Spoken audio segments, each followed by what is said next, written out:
Sir வணக்கம். வணக்கம் கபிரல். இப்ப ரீசெண்டா திரு மு.க. ஸ்டாலின் அவர்கள் பேசும்போது அவரு கூட்டணி குறித்து பேசுறாரு. அதுல அவர் என்ன சொல்றாருன்னா, திமுக கூட்டணியில கூடுதலா சில கட்சிகள் வந்து சேர்றதுக்கான வாய்ப்பும் இருக்கு அப்படின்ற ஒரு விஷயத்த அவரு பதிவு பண்றாரு. இதை எப்படி புரிஞ்சுக்கிறது? நிஜமாவே புதுசா சில கட்சிகள் உள்ள வருவதற்கான வாய்ப்பு இருக்குன்னு எடுத்துக்கலாமா, இல்லைன்னா திமுக கூட்டணிக்குள்ள ஒரு எதிர்பார்ப்பு இருக்கு, போன தடவை விட இந்த தடவை நிறைய சீட்ஸ் வேணும் அப்படின்ற சில எதிர்பார்ப்பு கட்சிகளுக்கு இருக்கு, சோ அதை ஸ்டாப் பண்ணும் அப்படின்றதுக்காக அப்படி சொல்றாரா? நீங்க ரொம்ப ஓவரா சீட்ஸ் எல்லாம் கேட்டீங்கன்னா புதுசா ஆளை கொண்டு வந்துருவோம் பார்த்துருந்துங்கன்னு சொல்றாரா? ரெண்டும் இப்ப இருக்க கட்சிகளை வழிக்கு கொண்டு வரணும், உண்மையிலே புதுசாகவும் சேர்க்கணும்னு விரும்புறாங்க. லைக்லி சினாரியோ வந்து தேமுதிக உள்ள வரும்ன்றாங்க. And remote chance but can completely rule out வந்து பாமக உடஞ்சு ஒரு செக்ஷன் ஆஃப் பாமக உள்ள வரும்னு ஒரு வியூ இருக்கு. தேமுதிக வர்றது கிட்டத்தட்ட கன்ஃபார்ம்ன்றாங்க. ஏன்னா சமீபத்தில் 4 நாளைக்கு முன்னால் அவங்க புத்தக வெளியீட்டு விழா ஒன்று நடந்தது. ஒரு காங்கிரஸ்காரர் எழுதிய புத்தக வெளியீட்டு விழாவில் டிஆர் பாலு, அப்புறம் சுதீஷ், தேமுதிக பொருளாளர், அவங்கெல்லாம் கலந்துக்கிறாங்க. வழக்கமாக இந்த மாதிரி அலையன்ஸ் வந்து புத்தக வெளியீட்டு விழாக்களில் தான் நடக்கும். கருணாநிதி சிஎம்மா இருக்காரு, எதிர்கட்சியாக இருக்காரு, எலெக்ஷனுக்கு முன்னால் அணி மாறுறாருன்னா என்ன பண்ணுவார், இந்த மாதிரி புத்தக வெளியீட்டு விழாக்கள் எதிர்மறையாக இருக்கவங்கள தான் கூட்டு உட்கார வச்சு அவங்க கூட தான் ஸ்டேஜை ஷேர் பண்ணிப்பார். அங்கே அவர் வந்து தம்பின்னு பேசுகிறாரு பாலு, டிஆர் பாலு சுதீஷை. சுதீஷ் வந்து எனக்கும் அண்ணனுக்கும் ஒரே ஆடிட்டர் தான்ங்கிறாரு. இதெல்லாம் ரொம்ப முக்கியம் பாருங்க இன்றைக்கி நாட்டுக்கு. இவருக்கும் அவருக்கும் ஒரே ஆடிட்டர் இருந்தான்னா இல்லாட்டின்னா நமக்கு இந்த தகவல் எல்லாம் எதுக்கு பரிமாறுறாங்கன்னா இட்ஸ் அ மெசேஜ். திமுக கூட்டணிக்குள்ள தேமுதிக போகுது. ஓகே. ஏன்னா ரொம்ப மைக்ரோ லெவலில் டிஎம்கே இன்னைக்கு பார்க்குறாங்க. இப்போ விருதுநகர்லாம் பார்லிமெண்ட் எலெக்ஷனில் ரொம்ப டஃப்பாக தான் மாணிக்கம் தாக்கூர் காங்கிரஸ் ஜெயிச்சார். அவன் விஜய பிரபாகரன் அவர் வந்து ரொம்ப போராடி தான் தோத்தார். அந்த மாதிரி ஈவன் இஃப் இட் இஸ் ஒரு 6 தொகுதி 8 தொகுதியில் கூட உங்களுக்கு வந்து ஒரு 500 800 1000 ஓட்டில் வெற்றி தோல்வி தீர்மானிக்கப்படுதுன்னா அதில் தேமுதிக உள்ள வச்சுருங்க. தேமுதிகோட வாக்கு வங்கி என்பது 0.5% நம்ம தான், வெரி வெரி மினிஸ்கியூல். அதையும் உள்ளே எடுக்கிறாங்கன்றது சிந்தாமல் எடுத்துகிட்டு போகணுன்றது ஒன்று. More players will bring more votes even if it is 1 vote it is நெசசரின்றாங்க. ரெண்டாவது விஷயம் நீங்கள் சொன்ன மாதிரி இருந்து இன்னொரு விஷயம் இதில் இருக்கக்கூடிய ஒரு கல்லில் 2 மாங்க நான் தான் சொன்னேன். கூட்டணி கட்சிகளுக்கு இப்போ சிபிஎம் விசிக்கெல்லாம் கூடுதல் சீட்டு கேட்குறாங்க. அவங்களுக்கான வார்னிங் லுக், எனக்கு ஆல்டர்னேட்டிவ் இருக்குது, உனக்கு என்ன ஆல்டர்னேட்டிவ் இருக்குது, உன்னால தான் நான் இருப்பேன் நீ சொல்கிற. சிறு கட்சிகள் ஆதரவில் தான் திமுக இருக்குது, ஆனால் திமுக ஆதரவில் தான் சிறு கட்சிகளும் இருக்குது. அதனால் அந்த பழைய மக்கள் கூட்டணி மாதிரி நீங்கள் பிரிஞ்சு 1.5% ஓட்ட உடைய அந்த கதையெல்லாம் காணாதீங்க, எங்களுக்கும் ஆல்டர்னேட்டிவ் இருக்குதுன்னு ஒரு ஃபேர்ம் வார்னிங் இது. அதாவது சீட் ஷேரிங்ல DMK should not be back டவுன்ன்றதுல முதலமைச்சர் தெளிவா இருக்கார். சீட் ஷேரிங் டாக்ஸ்ல திமுகவை வீழ்த்திடலாம், திமுகவை வீக்னஸை பயன்படுத்தி நினைக்காதீங்க, எங்களுக்கு ஆல்டர்னேட்டிவ் இருக்குது, நாங்கள் இப்பயே பேச ஆரம்பிச்சோன்றது. ஸோ இதுதான் கூட்டணி கட்சிகளுக்கு கொடுக்கக்கூடிய மெசேஜ். இன்னொன்று, மதிமுகலேருந்து 3 பேரை சேர்க்குறாங்க. ஒரு எம்எல்ஏ இல்லை 21 எம்டிஎம்கே டிக்கெட்டில் நின்று தோத்து போன ஒருத்தர், அப்புறம் இப்போ இருக்க திருப்பூர் மாவட்ட மதிமுகவோட முன்னணி பொறுப்பாளர்கள் யூத் விங்கோ லிட்டரரி விங்கோ இருக்காங்க. 2 பேர், போத் ஆர் யங்ஸ்டர்ஸ். ஒருத்தர் 21 மதிமுகலேருந்து வேலைக்கு எம்எல்ஏவை கண்டெஸ்ட் பண்ணி தோத்து போனவர். 3 பேரை வந்து திமுகவில் சேர்த்துக்கிறாங்க. திமுக தலைவர் முதலமைச்சர் ஸ்டாலின் முன்னால் போன வாரம் அவங்க திமுகவில் வந்து சேர்றாங்க. 2 விஷயம் கவனிங்க, கூட்டணி கட்சியிலேருந்து பிரிஞ்சு வரவங்கள ஸ்டாலின் இந்த 6 வருஷத்துல சேர்த்ததே கிடையாது. ஒரு சக்சஸ்ஃபுல் கொலிஷனை ஸ்டாலின் ரன் பண்றாரு. 19, 21, 24. கருணாநிதி கூட ரன் பண்ணது கிடையாது. தொடர்ந்து ஒரே கூட்டணி 2 எலெக்ஷன்ல கருணாநிதி வச்சது கிடையாது. இவர் 3 எலெக்ஷன்ல வச்சிருக்காரு. கூட்டணி கட்சிகள்லேருந்து அவர் இழுத்ததே கிடையாது. ராயபுரம் மனம் காங்கிரஸ்லேருந்து வெளியில் வந்தப்போ திமுக தான் அவரோட ஃபர்ஸ்ட் சாய்ஸ். இவர் முடியாதுன்னு சொன்னதால தான் ஸ்டாலின் முடியாதுன்னு சொன்னார். அவர் போய் அதிமுகவில் சேர்ந்துட்டார். ஆனால் இந்த தடவை பாருங்க, மதிமுகலேருந்து வந்தவங்கள திமுகவில் ஸ்டாலின் முன்னிலையிலே சேர்ந்தாங்கல்ல. வழக்கமாக இந்த மாதிரி சேர்ந்தாங்கன்னா எந்த கட்சியிலேருந்து சேர்ந்தாங்க அப்படின்னு ப்ரெஸ் ரிலீஸ் வரும். அறிவாலயத்திலேருந்து அன்றைக்கி வந்த ப்ரெஸ் ரிலீஸில் மாற்று கட்சியிலேருந்து விலகி மதிமுகவில் சேர்ந்தவங்க. ஏன் மதிமுகன்னு சொல்ல, உன் கூட்டணி கட்சி தானே. இது என்ன மாதிரியான திலங்கடி வேலை பாருங்க. இப்போ மதிமுகவை கயற்ற முடிவில் இருக்காங்கன்னு தகவல் வருது. அது இந்த கூட்டணி தர்மத்துக்கு எதிரானதுன்னு அவங்களுக்கும் தெரியுது. அதனால தான் நீ வந்து மதிமுகன்னு பேர் போடாம மாற்று கட்சின்னு போடுற. மாற்று கட்சிக்கு மதிமுக வித்தியாசம் இல்லை, உனக்கு தெரியாது? 75 வருஷமா கட்சி நடத்துறீங்களா, உங்களுக்கு தெரியாது? அதுக்கு ஒரு பேர் இருக்குல்ல, துரோகமா? இல்ல அந்த மாற்று கட்சிக்கு ஒரு பேர் இருக்கு. மாற்று கட்சிக்கு ஒரு பேர் இருக்குல்ல, அது மாற்று கட்சின்னா மதிமுக. அவன் இது வரைக்கும் மற்ற கட்சியிலேருந்து வரும்போது இந்த கட்சி அந்த கட்சின்னு போடுறீங்கல்ல, மாற்று கட்சின்னு எதுக்கு 19 ரூபா போடுற? கூட்டணி கட்சி எப்படி மாற்று கட்சி ஆகும் உனக்கு, நான் கேட்குறேன். அப்ப தெளிவா தெரியுது மதிமுகவை டீஸ்டபிளைஸ் பண்றாங்க, மதிமுகவை வெளியில போன்றாங்க. தேமுதிகவை உள்ள மதிமுகவை அனுப்பிட்டு தேமுதிகவை உள்ள இழுக்கிற ஐடியா இருக்குன்றாங்க. 2 பேருக்கும் ஓட் பேங்க் கிடையாது, அது வேற விஷயம். ஆனா இவங்களை விட்டுட்டு அவங்கள இழுத்துக்கணும்னு பாக்குறாங்க. விசிகா வந்ததுன்னா சாரி ராமதாஸ் தலைமையில ஒரு பாமக உடஞ்சு வந்ததுன்னா அதையும் ஏத்துக்க தயாரா இருக்காங்க. எதுக்கு மதிமுகவை வெளியேற்ற வேண்டிய தேவை இருக்குன்னு நினைக்கிறீங்க? அவங்க ரொம்ப பேசுறாங்க. வைகோ துரை வைகோ அவர் மகன் திருச்சியில போன எலெக்ஷன் நிற்கும் போது சூரியன் சின்னத்தில் நிற்காம தீக்குச்சி சின்னத்தில் நின்னதே அவங்களுக்கு பெரிய கோபம். 2வது அவங்க வைகோ மகன் துரை வைகோ திமுகவை மதிக்க மாட்டேன்றாருன்னு திமுக ஃபீல் பண்ணுது. பல இடங்கள்ல மதிமுக அவங்க தொண்டர்கள் திமுக எதிராக பேச ஆரம்பிச்சிருக்காங்க. இப்ப ஒரு வாரத்துக்கு முன்னால இந்த 12 சீட்டு கேட்டாங்கன்ற அந்த பொதுக்குழுல கடுமையா திமுக விமர்சிச்சிருக்காங்க. நல்லா கவனிங்க, அரசு விமர்சிக்கிறது வேற, திமுக விமர்சிக்கிறது வேற. நம்ம எதுக்கு திமுக தோல் கொடுக்கணும் அந்த ரேஞ்சில் எல்லாம் பேசியிருக்காங்க. ஆனா கடைசியா வைகோ பேசும்போது வழக்கம் போல அதை சால்ஜா பண்ணி இப்போதைக்கு வரக்கூடாதுன்னு முடிவு பண்ணிட்டாரு. அவர் வெளியில ஒரு மாதிரி சமாளிச்சிட்டாரு. பெருசா மீடியாவில் அது வரல. ஆக்சுவலா மதிமுகக்குள்ள அன்னைக்கு பொதுக்குழுல பேசினதை எல்லாம் எடுத்து போட்டாங்கனாலே அந்த அலையன்ஸ் ரொம்ப ஃப்ரெஜைலா இருக்குன்னு நீங்க தெரிஞ்சுக்கலாம். ஸோ மதிமுக வெளியில் அனுப்பிட்டு தேமுதிக உள்ள கொண்டு ஒரு ஐடியா இருக்குன்னு பேசுறாங்க. இன்னொரு பக்கம் ராமதாஸ் தலைமையில பாமக உடஞ்சு வந்தோன்னா அதை உள்ள இழுத்துக்கிறது, திரும்ப வெளியில போகமாட்டாருன்னு நம்புறாங்க. 1000 வீரவசனம் பேசினாலும் பாமக உடஞ்சு வந்தாலும் உடஞ்சுதான் வரும். அன்புமணி பாமக இங்க வராது. அப்படி ஒருவேளை பாமக ராமதாஸ் பாமக வந்ததுன்னா நான் பாமக பாஜக இருக்கிற இடத்துல இருக்க மாட்டேன்னு சொல்லி நான் இருக்க மாட்டேன்னு திரும்ப சொல்றாருன்னா இந்த தடவை இருப்பார். அவருக்கு வேற ஆப்ஷன் கிடையாது. இது மெசேஜுங்க. மதிமுகலேருந்து ஆளை எடுக்கும் போதும் புதிதாக கட்சிகள் கூட்டணிக்கு வர இருக்கின்றனன்றாரு. அது குறித்து கூட்டணி கட்சிகளுடன் திமுக தலைவர் பேசினாரா? அது இப்ப நீங்க சொல்ற ஒரு விஷயம் இருக்கு இல்லையா, மதிமுகவை வெளியே தள்ளிட்டு டிஎம்டிகேவை உள்ள கொண்டு வரலாம் அப்படின்ற ஒரு யோசனை மேபி இருக்கலாம் அப்படின்னு சொல்றீங்களா? அது எலெக்ஷன் பாயிண்ட் ஆஃப் வியூ பார்க்கணும், ஒரு லாஜிக் இருக்கு. ஏன்னா இப்ப எம்டிஎம்கே கிட்டையும் மொழி சிறுபான்மையினர் வாக்குகள் நிறைய இருக்கு, அதே மாதிரி டிஎம்டிகே கிட்டையும் அதே வாக்குகள் இருக்கு. ஸோ இப்ப எம்டிஎம்கேவோட அந்த இழப்பை டிஎம்டிகேவை வச்சு ஈடுகட்டிடலாம். ஸோ எலக்டோரல் பாலிடிக்ஸ் உடைய பாயிண்ட் ஆஃப் வியூ பார்க்கும்போது அது ஒரு ஓகே, அது புரிஞ்சுக்க முடியுது. ஆனா இப்ப வைகோ அவர்கள் வெளில போனா பயங்கரமா டேமேஜ் ஏற்படுத்துவாரு. ஒரு டேமேஜ் ஏற்படுத்த மாட்டார். அவருக்கு அந்த பொட்டன்ஷியல் உண்டு சார். பவர்ஃபுல்லா எல்லா இடத்துலயும் பேசுவார், அக்ரெசிவா இருப்பாரு, கோவப்பட்டா ரியாக்ட் பண்ணுவார் ஸ்ட்ராங்கா. Spent force. வைகோக்கு எந்த வாக்கும் கிடையாது. அது பல முறை நிரூபிக்கப்பட்டுடுச்சு. நெகட்டிவ் பப்ளிசிட்டி இருக்கும் இல்லையா எலெக்ஷன் முன்னாடி, செய்ய மாட்டார். இந்த முறை அவர் ரொம்ப எக்ஸ்போஸ் ஆகி கிடக்கிறார். இந்த தடவை திமுக விட்டு வெளியில போனார்னா அவரால் ஜஸ்டிஃபையே பண்ண முடியாது. 2001 கருணாநிதி இதே மாதிரி அசம்பிளி எலெக்ஷனுக்கு முன்னால வைகோ தூக்கி வெளியில போட்டார். 2011 கடைசி நேரத்தில் ஜெயலலிதா தூக்கி வெளில போட்டாங்க.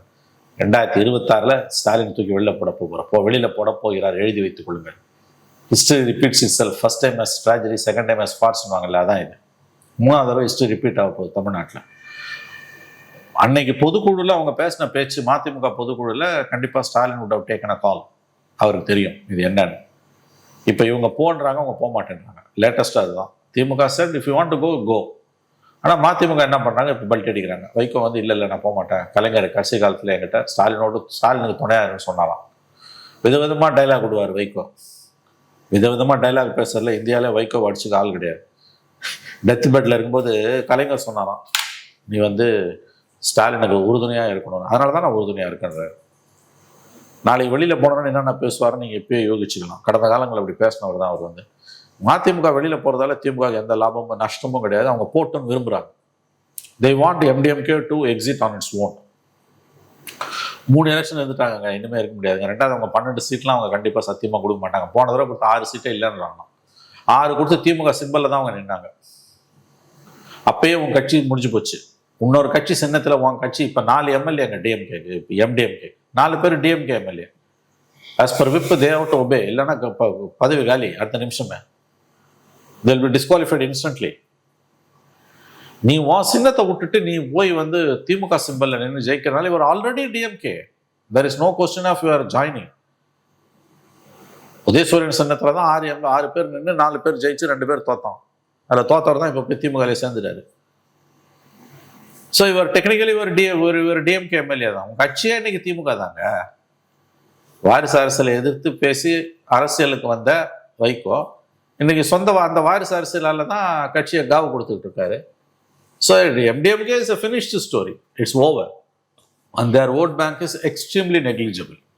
சார், இப்ப ஒரு ஆங்கிள் இருந்து பார்க்கும்போது மேபி டிஎம்கேவுக்கு ஒரு இன்செக்யூரிட்டி இருக்கோ, இல்லைன்னா கொஞ்சம் ஓவர் காஷியஸா இருக்காங்களோ அப்படின்ற கேள்வியும் இருக்கு. கையில ஒரு வின்னிங் அலையன்ஸ் இருக்கு. நீங்க சொன்ன மாதிரி 3 எலெக்ஷன்ஸ் இந்த அலையன்ஸை வச்சு ஜெயிச்சிருக்கீங்க. அதனால இந்த அலைன்ஸை ஷஃபிள் பண்ண வேண்டிய தேவையும் இல்லை. அதே மாதிரி ஏற்கனவே கிரௌடான ஒரு அலையன்ஸும் கூட, நிறைய கட்சிகள் உங்க அலையன்ஸ்ல இருக்காங்க. அப்ப புது பிளேயரை நீங்க உள்ள கொண்டு வருவதற்கான தேவையும் ரொம்ப கம்மி தான். பட் அதெல்லாம் தாண்டி ஓவர் காஷியஸா இருக்காங்களோ இந்த எலெக்ஷனை பொறுத்தளவுல? எக்காரணம் கொண்டும் எதுவும் தப்பா போயிடக்கூடாது, முடிஞ்ச அளவுக்கு எல்லா டோர்ஸையும் கரெக்டா மேனேஜ் பண்ணும் அப்படின்னு பாக்குறாங்களா என்ன? 100% வர ஆங்கிலத்தில் சொல்லுவாங்கல்ல, they don't want to leave any stone அன்டர்ன்டுவாங்க இல்லையா, ஒரு சின்ன துரும்ப கூட வந்து எடுக்காம விடக்கூடாதுன்றதுல ஸ்டாலின் உறுதியா இருக்காரு, கலைஞரை விட உறுதியா இருக்காரு. எப்படியாவது ஜெயிக்கணும். நான் இப்போ அவர் எப்படி பேசுறாரு, நீங்க கூட ஒரு வீடியோ பண்ணிருந்தீங்கல்ல, நிரந்தரமா திமுகன்னு பேசுறாரு. ஒரு கட்டத்தில் வந்து 200 சீட்டுனாரு, அப்புறம் 234 சீட்டுனாரு, அப்புறம் வந்து 26 இல்லை 31 இல்லை 36ன்னாங்க பேசினாரு. அப்புறம் அதை தாண்டி இப்போ போயிட்டாரு, திமுக நிரந்தரமா தமிழ்நாட்டை ஆளுன்றாரு. ஒரு பெரியாரோட சீடரின் வாயிலிருந்து இப்படிப்பட்ட வார்த்தைகள் எப்படி வரும்? எவனுமே ஏன் கேள்வி கேட்க மாட்டேன். நான் வழக்கம் போல டெஃபனிங் சைலன்ஸ்ல தான் வந்து சிவில் சொசைட்டி மீடியாவும் இருக்குது. நிரந்தரமாக திமுக ஆளுன்றது வந்து பகுத்தறிவு உட்பட்டதா? அது பேராசை இல்லையா? பகுத்தறிவுக்கு பொருந்தாதது இல்லையா? ஆன்டி சயின்டிபிக் இல்லையா? அது ஜெயலலிதா 500 வருஷம் எனக்கு பிறகு அண்ணா திமுக இருக்கும்னாங்க, ஆளுன்னு சொல்லல. ஹிட்லர் வந்து 1000 வருஷம் ஆளுன்னு தான் சொன்னான், நிரந்தரம்னு சொல்லல. உங்களோட விருப்பத்தையும் அது காட்டுது. தவறான விருப்பம், அது ரொம்ப தவறான விருப்பம். அப்புறம் ஆஸ் யூ செட் வந்து ஒரு அடிப்படையில குடும்ப கட்சியா இருக்கக்கூடிய ஒரு கட்சி நிரந்தரமா தமிழ்நாட்டை ஆளுனா, அந்த குடும்பம் தமிழ்நாட்டை நிரந்தரமா ஆளணும்னு நீங்க விரும்புறீங்க. இது மன்னராட்சி. மன்னராட்சிக்கு கூட முடிவுகள் உண்டு. எல்லா மன்னராட்சிகளும் ஒரு காலத்தில் முடிவுக்கு வந்தன இல்லையா? Every dynasty has came to an end. There is not a single dynasty which lived forever. அப்படி இருக்கும்போது வந்து நிரந்தரமா திமுக ஆட்சின்னு சொல்வது, இது எம்ஜிஆர், ஜெயலலிதா, கருணாநிதி, எடப்பாடி யார் வாயிலிருந்தும் வராத வார்த்தை. அது வருது. அப்ப உங்களுக்கு வந்து அந்த அப்சஷன் ஃபார் பவர் இருக்குல்ல, தட்ஸ் எக்ஸ்ட்ரீம்லி டேஞ்சரஸ். அதுதான் வந்து உங்களோட டவுன்ஃபாலுக்கு வழிவகுக்க போகுது நான் நினைக்கிறேன். பிகாஸ் ஏதாவது ஒரு விஷயத்துல உங்களுக்கு ஆம்பிஷன் இருக்கலாம், அப்சஷன் இருந்ததுன்னா will be defeated. Ambition is good, obsession is dangerous. This is obsession. இது நிரந்தரமா திமுக இருக்குன்றது இது என்ன வார்த்தை இதெல்லாம்? எப்படி, how can words like this come from the chief minister's mouth? அது 2 தடவை நினைக்கிறேன், 2 தடவை சொல்லியிருக்காரு. நிரந்தரன்ற வார்த்தை வாயிலிருந்து எப்படி வரும்? நிரந்தரன்ற வார்த்தை ஒரு பகுத்தறிவாளன் வாயிலிருந்து எப்படி வரும்? பெரியாரோட உண்மையான சீடர்னா நிரந்தரமா திமுக ஆணுன்னு சொல்றது எந்த விதத்துல அது? Don't you think this awkward, unscientific, absurd? அதான் நடக்குது இன்னைக்கு. ஆனா அது அது வந்து எவ்வளவு தூரம் அவங்க வந்து பவர்ல அப்சஷனா இருக்காங்கன்றதான் காட்டுது. Mother nature will have definitely other ideas. இயற்கை அன்னைக்கு வெவ்வேறு திட்டங்கள் இருக்கும், நினைவில் அதை மட்டும் இவர்கள் கொள்ள வேண்டும். சரி, பேசும்போது இன்னொரு பாயிண்டையும் சொன்னீங்க. அதாவது இப்ப பிஎம்கேவை பொறுத்தளவுல 2 அணிகளா உடையறதுக்கான வாய்ப்பு இருக்கு அப்படின்ற விஷயம் கூட சொன்னீங்க. அது எப்படி நடக்கும் நினைக்கிறீங்க? அப்பா தலைமையில ஒண்ணு, புள்ள தலைமையில ஒண்ணு வரும், ஒரு வாய்ப்பு இருக்குது. நடக்கும் நான் சொல்லல, there is some slim chances. இன்னமும் வந்து ஒரு பேட்சப்புக்கு வாய்ப்பு இருக்கணும்னு சில பேர் சொல்றாங்க. அது அமித்ஷா தலையிடுவாருன்னு சொல்றாங்க. அன்புமணி போய் பார்த்தது அமித்ஷாவோட இன்டர்வென்ஷனை கேட்டுதான்றாங்க. அமித்ஷாவோட சாமபேத தான தண்ட நடவடிக்கைகள் மூலமா வந்தாருன்னா அப்பாவை வழி கொண்டு வந்துடலாம் அப்படின்லாம் மகன் ஃபீல் பண்றாருன்றாங்க. அப்படி இல்லை, அந்த முயற்சி தோத்து போச்சுன்னா கண்டிப்பா பார்ட்டி வில் ஸ்பிளிட். இன்னைக்கு அருளை வந்து எம்எல்ஏவை பதவி விட்டு நீக்கிட்டாரு அன்புமணி. ஏன்னா அவர் இவரை பத்தி நிறைய கமெண்ட் அடிச்சிருந்தாரு. இப்போ அவருடைய எம்ஜிஆர் இவர் ராம்தாஸோட ரைட் ஹேண்ட் மேன் தான் அருள். அவரே நீங்க நீக்கிறீங்கன்னா என்ன அர்த்தம்? It's a challenge for Ramadoss. பொதுவாக ஒரு விஷயம் சொல்லுவாங்க, இப்ப அப்பா பையன் சண்டை எப்பவுமே ஸ்மூத்தா போய் முடிஞ்சிடும், தேவையில்லாம நீங்க வெளியாட்கள் உள்ள போய் இன்வால்வ் ஆகாதீங்க, அவங்க 2 பேரும் சேர்ந்துருவாங்க, அப்புறம் நீங்க தான் மாட்டிப்பீங்கன்னு சொல்லுவாங்க. அதேதான் உண்மை. ஆனா சேர்ந்துருவாங்கன்னு நினைக்கிறேன் இல்லையா? சேர்ந்தே ஆகணும். ஏன்னா இது பொலிட்டிக்கல் இஷ்யூ கிடையாது, ஃபேமிலி இஷ்யூ. நான் சொல்றேனே, இது அமித்ஷா தலையிட்டார்னா சால்வ் ஆயிடும். ஏன்னா அவருக்கு they know what they want to do. India பூரா பல பொலிட்டிக்கல் ஃபேமிலிஸை பிரேக் பண்ணவங்க, யுனைட் பண்ணவங்க, ரெண்டும் பண்ணவங்க. பாமக வந்து ஏடிஎம்கே பிஜேபி அலையன்ஸ்ல 3rd largest பார்ட்டி. 60 கான்ஸ்டிடுவன்சிஸ்ல வந்து they are the decisive role. அந்த கட்சி வந்து என்னதான் இட்ஸ் டவுன் அண்ட் அண்டரா இருந்தாலும் ஏடிஎம்கே பிஜேபி அலையன்ஸ்ல it's an important number 3 player அவன் தான். அதனால அதை சுமூகமா முடிக்கணும்னு தான் பிஜேபி விரும்புது. இது வரைக்கும் உங்க கவனம் இங்க திரும்பாம இருந்தது. மேபி ஆஃப்டர் பீகார் எலெக்ஷன்ஸ் அக்டோபர்ல திரும்புன்றாங்க. somehow they will manage ன்னு ஒரு வியூ இருக்குது. அப்படி இல்லை, எல்லா முயற்சிகளுமே, ஏன்னா கான்ட்ரரி டு பாப்புலர் எக்ஸ்பெக்டேஷன். நான் கூட என்ன நினைச்சேன்னா அப்பா மகன் ஒன்று சேர்ந்துருவாங்கன்னு நினைச்சேன், இது சீக்கிரம் முடிஞ்சிடும்னு. ஆனா இல்லை, என்னுடைய கணிப்பு தவறு என்று நான் உணர்ந்து கொண்டேன். இஷ்யூ சீரியஸா இருக்குது. அதாவது வெரி டீப் ரூட்டட் ஃபேமிலி ப்ராப்ளமாக அது இருக்குது. அப்படி இல்லை, என்ன last option? Breakup of the party. Ramadoss தலைமையில் ஒரு பாமக, அன்புமணி தலைமையில் ஒரு பாமக. That's a very worst case scenario நான் சொல்றேன். worst case scenario. அது வந்துன்னா both will be defeated. Already அவங்களோட ஓட் பேங்க் காட் எரோடட் கேப்ரியல் பெரிய அளவில் உத வாங்கியிருக்கு. அவங்க பழைய 4%லாம் கிடையாது, எல்பி அரௌண்ட் 3% தான் சொல்றாங்க. ஏன்னா இவருக்கு விஜய்க்கு ஒரு கணிசமான அளவு அவங்க வாக்குகள் போகுது. ஸோ இந்த அலையன்ஸ் நாளைக்கு அப்பா மகனுக்குள்ள பேச்சப் ஆகி யுனைடெட் பிஎம்கே வந்தா கூட ஓட் பேங்க் பெரிய அளவில் கிடையாது, அது டிரான்ஸ்ஃபரும் ஆகாது. Because adequate damage has been done for the party. நீங்க எலெக்ஷனுக்கு 8 மாசம் முன்னால வச்சுக்கிட்டு அப்பா மகனும் அப்பாவும் சாய்ஸஸ்ட் எபித்தட்ஸ்னுவாங்க, தேர்ந்தெடுக்கப்பட்ட சிறப்பான வார்த்தைகளை வச்சு பாராட்டு மழை பொழிவதுன்றது that will be the death knell for the party. ஆனா நான் எப்படி பாக்குறேன்னா சார், இப்ப ராமதாஸ் அவர்களை பொறுத்தளவுல அவரோட கோவமே என்னன்னா, அன்புமணி அவர்கள் தவறான சில முடிவுகள் எடுக்கிறாரு, கூட்டணிய தவறா அவரு சூஸ் பண்றாரு, அதெல்லாம் பண்ணும்போது கட்சி பாதிக்கப்படுது. சோ இப்ப கட்சி கடந்த சில தேர்தல்களை தோத்துக்கிட்டே இருக்கும்போது பெரிய ஒரு வீழ்ச்சி பாதையை நோக்கி போயிட்டு இருக்கு, அதை சரி செய்யணும் அப்படின்றதுதான். அப்படி இருக்கும்போது ரெண்டா உடையுதுன்னா அது கட்சியை இன்னும் கொஞ்சம் பலவீனப்படுத்தும், கட்சிக்கு இன்னும் பெரிய பாதிப்பை ஏற்படுத்தும். ஸோ யூஸ்வலா அந்த ஃபவுண்டர்ஸ் இருக்காங்க இல்லையா, ஒரு இன்ஸ்டிடியூஷனை பில்ட் பண்ண ஃபவுண்டர்ஸ் அவங்க உருவாக்குன அந்த கட்சியை அழிக்கக்கூடிய விஷயத்த பண்ண மாட்டாங்கன்னு நினைக்கிறேன். அந்த வகையில ராமதாஸ் அவர்கள் அவரோட 2 கையை யூஸ் பண்ணி கடுமையா உழைத்து இந்த கட்சியை கட்டியிருக்காரு.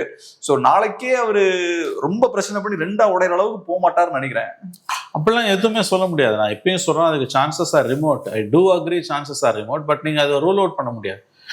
மெர்ஜ் ஆனாலும் டிமெர்ஜ் ஆனாலும் ஸ்பிளிட் ஆனாலும் பேச்சப் ஆனாலும் எப்படி ஆனாலும் கேப்ரியல் ஓட் பேங்க் பெரிய அளவில் அடி வாங்கியிருக்கு. ஆனா பெர்செப்ஷன் வைஸ் பாமக ஏடிஎம்கே பிஜேபியில் இருக்குன்னா அது ஏடிஎம்கே பிஜேபி 2 பேருக்குமே இட்ஸ் சைக்கலாஜிக்கல் பூஸ்டப். நீங்க பிஜேபி ஏடிஎம்கே அலையன்ஸ் ஜெல் ஆகல நான் கூட பேசுறேன். ஆனா நீங்க பாத்தீங்கன்னா இந்த அலையன்ஸை பார்த்து ஏடிஎம்கே பிஜேபி அலையன்ஸை பார்த்து டிஎம்கேக்கு ஒரு ஜெனுவன் ஃபியர் இருக்கு.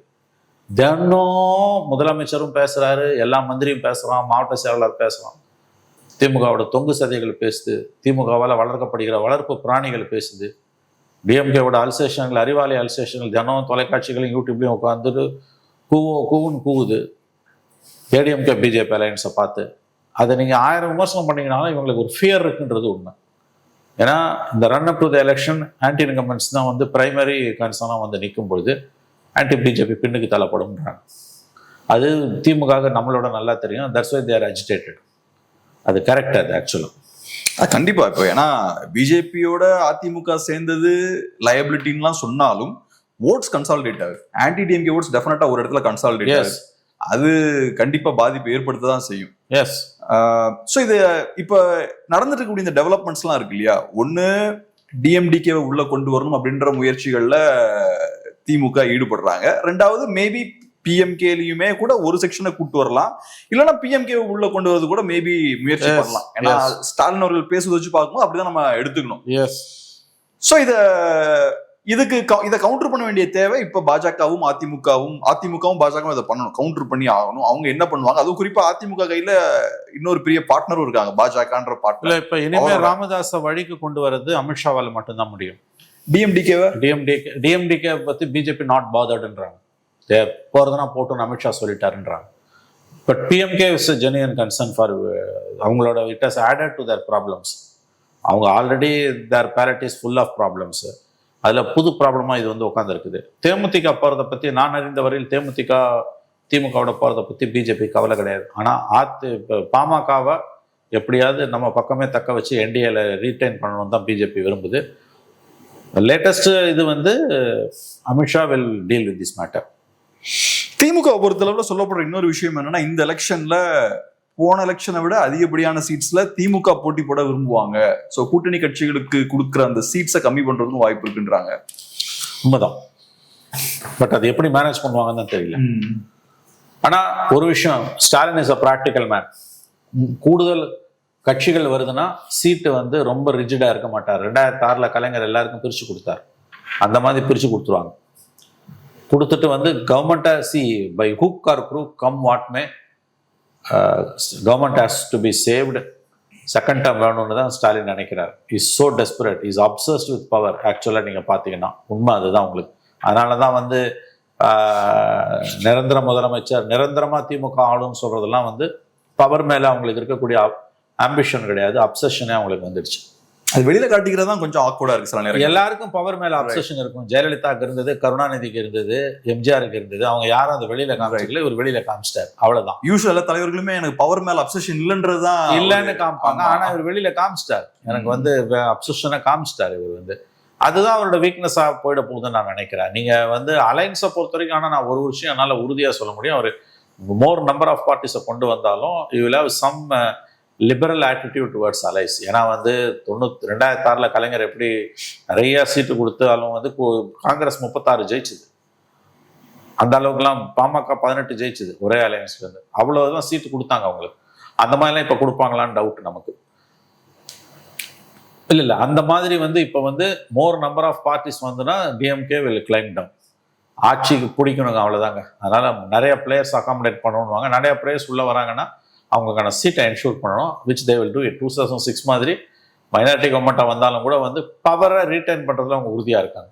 அதனால மோர் நம்பர் ஆஃப் பார்ட்டிஸை உள்ளே கொண்டு வரதுல தான் அவங்க கவனம் செலுத்துவாங்க. அதே வேலை very liberal approach towards seat sharing தான் எனக்கு தோணும். கடைசியா ஒரே ஒரு கேள்வி சார். இப்ப திமுக கூட்டணியை பொறுத்தளவுல அது ஒரு வெற்றி கூட்டணியா இருந்திருக்கு. 3 எலெக்ஷன்ஸ் அதை ஸ்டாலின் ஹோல்ட் பண்ணி வச்சிருக்காரு, பல வெற்றிகளை கொடுத்துருக்கு. ஆனா இப்ப இந்த கூட்டணிக்கு நிறைய வெற்றிகள் கிடைத்திருக்குன்னு நம்ம சொன்னாலும் நிஜமான வெற்றி யாருக்கு? திமுகவுக்கா, கூட்டணியில கூட சிறிய கட்சிகளுக்கான கேள்வி இருக்கு. ஏன்னா இப்ப நம்ம பார்க்கும்போது இவங்க எம்டிஎம்கே கூட்டணியில டிராவல் பண்றாங்க. ஆனா இந்த லாஸ்ட் ஒரு 10 இயர்ஸ்ல அந்த கட்சி என்னாச்சுன்னு பார்த்தோம்னா நீங்க சொன்ன மாதிரி 0க்கு வந்து நிக்குது. 0. கம்யூனிஸ்டுகளும் வீக்கான மாதிரி தான் நான் பாக்குறேன்.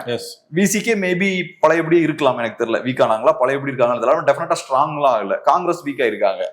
சோ திமுகவோட டிராவல் பண்ணி நிறைய வெற்றிகள் எல்லாம் ப்ரொடியூஸ் பண்ணாலும் அந்த வெற்றி யாருக்கு பெனிஃபிஷியலா இருந்திருக்குன்ற கேள்வி இருக்கு. திமுகவுக்கு டெஃபினட்டா பெனிஃபிஷியலா இருந்திருக்கு, பட் கூட்டணி கட்சிகளுக்கு அது எப்படி பாக்குறீங்க? இவ்வளவு கட்சா போதும், because they're down and under. இப்போ நீங்க சொன்ன மாதிரி இந்த காங்கிரஸ் வந்து இதுவரை இல்லாத அளவுக்கு மோசமான கண்டிஷன்ல இருக்கு. போன எலெக்ஷன்ல 20 சீட்டு தான் சொல்லி கடைசியில சோனியா காந்தி தலையிட்டு தான் 25 சீட் ஆச்சு. அட் ஒன் ஸ்டேஜ் வந்து இட் வாஸ் பிரேக்அப் ஒரு லெவலில் நோக்கி போச்சு. சிபிஐ சிபிஎம் அவங்க வரலாறுல இல்லாத அளவுக்கு 6 சீட்டு, அது அவங்களே சொல்றாங்க இது வரைக்கும் 6 சீட்டு வாங்கினதே இல்லை. விசிக்காக 6 சீட்டு, ஸ்ட்ரைக் ரேட்டு விசிக்காக 4, இவங்களுக்கு 2. வைகோக்கு 6 டிஎம்கே சிம்பிள்ல தான் நின்று இருக்காங்க அவங்க. அப்பயே முடிஞ்சு போச்சு வைகோ கதை. கரெக்ட். நீ எப்ப டிஎம்கே சிம்பிள்ல நின்று உன் எம்எல்ஏ 4 பேரும் டிஎம்கே எம்எல்ஏவா இருக்காங்களோ தேர் ஃபினிஷ் த மேட்டர். நீ தனி கட்சின்னு சொல்றதே ரொம்ப absurd, it's nonsense. when your MLAs are on DMK symbol, how can you claim as a different political party? இது நம்ம சிஸ்டத்தில் இருக்க கோளாறுங்க. நீங்க வந்து டிஎம்கே சிம்பிள்ல நிக்க அலோவ் பண்ணிருக்கவே கூடாது. இது திமுக மட்டும் நான் சொல்லலை, காங்கிரஸ் சிம்பிள் தான் அந்த காலத்துல கட்சிகள் நிற்கும். காங்கிரஸ் பவர்ஃபுல்லா இருக்கும்போது கூட்டணி கட்சிகள், ஈவன் யூசிபின்னு ஒரு கம்யூனிஸ்ட் கட்சி இருந்தது, அவன் சிம்பிள்ல தான் காங்கிரஸ் சிம்பிள் தான் என்ன, கம்யூனிஸ்ட் காங்கிரஸ் சிம்பிள்ல நின்று ஜெயிச்சு போறான். You will be covered by விப்பை பத்தி அதெல்லாம் கவலையே கிடையாது. ஜெயிக்கணும். இப்ப எம்டிஎம்கே வந்து தேர் கம்ப்ளீட்லி கொலாப்ஸ், ஒண்ணுமே கிடையாது, சும்மா நாம்கே ஆவாஸ் ஒரு கட்சி, அது அவ்வளவுதான். உங்க 4 எம்எல்ஏ திமுக சிம்பிள் இருக்கானா அதுக்கு மேல நீங்க பேசுறதுக்கு என்ன இருக்கு உங்களுக்கு? Where is your self respect, where is your self identity? எல்லாம் கரைஞ்சாச்சு. அடுத்த எலெக்ஷன் திமுக அவனுக்கு 10 சீட்டு கொடுத்தா கூட பிரச்சனையே இல்லை. 10 நீ ஜெயிச்சாலும் அவனுக்கு தான் போகுது. பிகாஸ் நீ விப்ப டிஃபை பண்ணினா இன்ஸ்டன்ட் டிஸ்குவாலிஃபிகேஷன். யோசிச்சு பாருங்க, 4 எம்எல்ஏ அங்க இருந்து என்ன பிரயோஜனம்? அத்தனை பேரும் டிஎம்கே எம்எல்ஏ. ஸோ கூட்டணி கட்சிகளுக்கு இது கூட்டணி கட்சி. பிஜேபியோட கூட்டணி வச்ச கட்சிகளை பிஜேபி எப்படி விழுங்குதோ, திமுகவோட கூட்டணி வச்ச கட்சிகளை திமுக விழுங்கலை, அவங்கள வந்து வீக்கெண்ட் பண்ணுது, மேக்சிமம் அவங்கள வந்து பலவீனப்படுத்துது. பிஜேபியோட கூட்டணி வச்சா கம்ப்ளீட் டைஜஷனு, ஸ்வாலோயிங். இது வந்து கம்ப்ளீட் வீக்கனிங். கொடுக்குற சீட்டை வாங்கிட்டு போ, அவ்வளோதான். அதான் நேற்று போட்டார்ல, புதிய கட்சிகள் உள்ள வரப்போகுதுன்னா இவங்களுக்கெல்லாம் கிலி தான் அது. சிபிஎம் நான் கூட சீட்டு வேணுன்றான், எங்க வரலாறுலேயே 6 சீட்டு வாங்கலன்றாங்க. இதை வாங்கிக்கோ, அதுக்கு தான் பதில் புது கட்சிகள் உள்ள வருதுன்றது. புது வரலாறு படைப்போன்ட்டாரு. நாங்க 12 சீட்டு கேட்போம்னியா, இந்த இடு உன் எம்எல்ஏவே நான் இந்த பக்கம் எக்ஸ் எம்எல்ஏ இழுத்துக்கிறேன், நாங்க கூடுதலா வந்து சீட்டு கண்டிப்பா கேட்போம் அப்படின்னு திரும்ப சொல்லாரா? வெரி குட், வா அந்த ராமதாஸை போய் பார்க்குறோம். அப்போ எல்லா கூட்டணி கட்சிகளையும் திமுக வந்து நன்றாக பந்தாட ஆரம்பித்திருக்கிறார். பட் இவங்க யாராலையும் டிஎம்கே விட்டுட்டு போக முடியாது, அதான். ஆனா ஏதோ ஒரு வகையில இந்த சிறிய கட்சிகள் ரெசிஸ்ட் பண்ணுவாங்கன்னு பாக்குறீங்களா? நான் ஏன் கேட்கறேன்னா, இப்ப சண்முகம் அவர்கள் கொஞ்சம் ஸ்ட்ராங்கா தான் பேசுறாரு, ஏதோ ஒரு வகையில அவரோட அதிருப்திகளை வெளிப்படுத்துறாரு. அதே மாதிரி விசிகேவும் அவங்களோட அதிருப்திகளை வெளிப்படுத்துறாங்க. காங்கிரஸ் ஏதோ ஒரு லெவல்ல சில லீடர்ஸ் வந்து பேசுறாங்க. சோ இப்படியே போயிட்டு இருக்க அலோவ் பண்ண மாட்டாங்கன்னு நினைக்கிறேன். ஏதோ ரெசிஸ்டன்ஸும் வரும்னு நான் நினைக்கிறேன். ரெசிஸ்டன்ஸ் வரும், but that will B handled smoothly. Resistance இருக்கும், பட் தட் வில் அதை வந்து வெற்றிகரமாக சமாளிப்பார் ஸ்டாலின் தான் நான் பார்க்குறேன். ஏன்னா இந்த கூட்டணி கட்சிகளுக்கு வேறு வழி இல்லை. DMK is taken an upper hand and as long as ADMK BJP alliance இருக்கும்போது இந்த கூட்டணி கட்சிகளுக்கு வேறு ஆப்ஷன் கிடையாது. வேற எங்க போவாங்க இவங்க? Vijay is an untested player. போறதுனா ஒரே ஒரு பிளேஸ் ஏடிஎம்கே.